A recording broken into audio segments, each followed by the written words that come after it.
Hey yo yo yo, salut les turfeuses, salut les turfeurs, bienvenue pour un nouveau pronostic de Benoît Requin. Ok, place au pronostic du quintet du jeudi 16 janvier, direction Paris-Vincennes pour le prix d'Herbray. 3 attelés, 2100 mètres, départ autostart, 16 partants, réunion 1, course 1, indice de confiance 3 sur 5. Petit retour sur le quintet de ce mardi, c'est mon cheval de complément qui joue les troubles fêtes. Et cette vidéo, je la tourne avant l'arrivée du quintet de ce mercredi, et je reviendrai dessus demain. Ok, c'est parti, on commence le pronostic, et on commence avec le numéro 1, Filou de la Rouvre, que je n'ai pas du tout retenu. Donc on enchaîne avec le numéro 2, Favori de Braille, et on écoute Romain Derieux. Favori de Braille est resté en bonne forme depuis sa victoire à Cagnes. C'est forcément un peu plus dur à Vincennes cette fois, mais c'est une belle course avec les seuls sujets d'âge. Il a déjà réussi sur les 2100 mètres de la grande piste. Il a hérité d'un bon numéro. Il doit réaliser une belle course. Il doit réaliser une belle course et je suis d'accord avec lui. Moi, je l'ai carrément mis quatrième, donc j'y crois. Dur comme fer à ce numéro 2. On passe au numéro 3, Gordon Mijac, et on écoute Alexandre de Jésus. Gordon Mijac ne doit pas être jugé sur sa dernière course. Les ficelles des artifices étaient un peu courtes pour le sulky américain et il a tout actionné en baissant la tête au départ. Il s'était lancé et s'est lancé du coup tendu et il a rapidement pris le galop. On n'a pas pu le juger. Cela dit, il travaille bien. Il est placé à 930 € du plafond des gains. Si tout se passe bien, il peut accrocher une petite place. En tout cas, bon, cette fois-ci, il a hérité d'un excellent numéro. Avec ce numéro, je pense qu'il peut garder une petite place en bout de combinaison. Je l'ai gardé en bout. On passe au numéro 4. C'est Gold d'Écroville, que je n'ai pas retenu, mais il est quand même à l'arrière de ma petite liste des possibles troubles faits. On passe au numéro 5, Astronacente Zach, on écoute Joachim Schmidt. Astronacente Zach n'a pas beaucoup de courses intéressantes à sa disposition.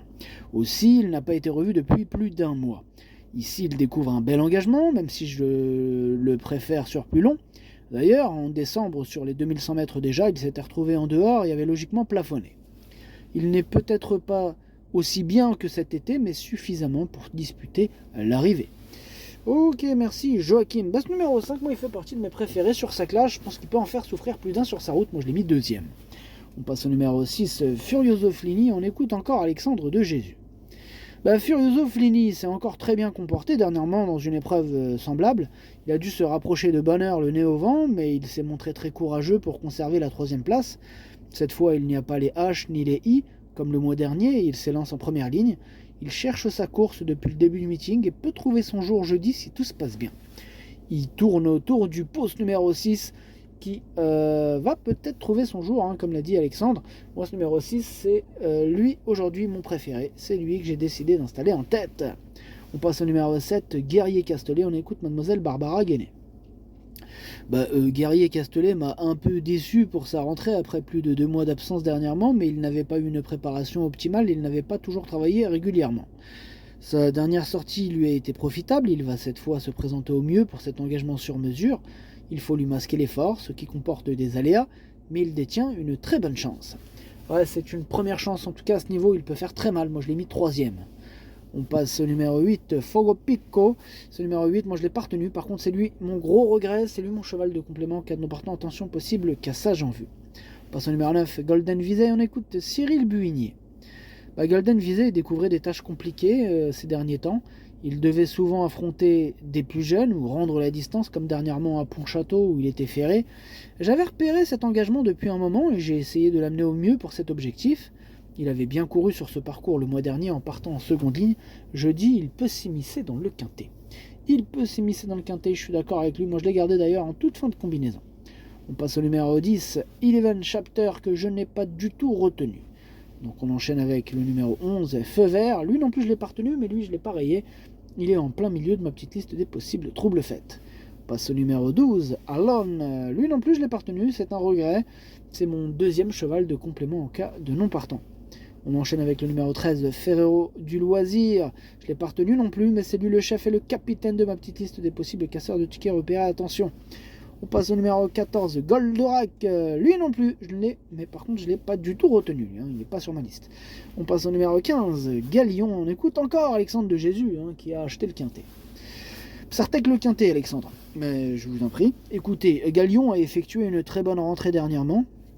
Je savais qu'il était suffisamment prêt pour terminer dans le quintet. Cette sortie lui a fait du bien, mais il préfère courir de façon espacée. Cela dit, il paraît très bien à l'entraînement et l'engagement est très favorable. Il a prouvé dernièrement qu'il pouvait s'élancer très vite. Il a encore une belle carte à jouer. Moi, il me plaît bien ce numéro 15. Hein. Je pense qu'il peut faire mal et je l'ai mis 5e.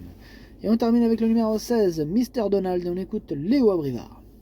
Mr. Donald a affronté des adversaires à sa portée dernièrement et en a profité pour renouer avec le succès. Il faut dire aussi qu'il a bénéficié d'un déroulement de course très favorable. Il s'est fait ramener sur un plateau et n'a eu qu'à placer sa pointe pour finir. Les 2100 mètres ne vont pas le déranger. Le lot est plus fort, il doit s'élancer en seconde ligne, mais il peut jouer les bons rôles. Bon, jouer les bons rôles, je ne sais pas, mais jouer un rôle, oui, pourquoi pas. Moi, je l'ai gardé et je l'ai mis 6e. Le pronostic, ça donne 6, 5, 7, 2, 15, 16, 3, 9. Merci d'avoir suivi cette vidéo. N'hésitez pas à mettre un pouce bleu si la vidéo vous a plu. Pour accéder à tous mes tickets pour la course du quintet, eh bien rendez-vous directement en description de la vidéo. À jouer avec modération. Bonne chance. Chopez-le-moi. Ciao.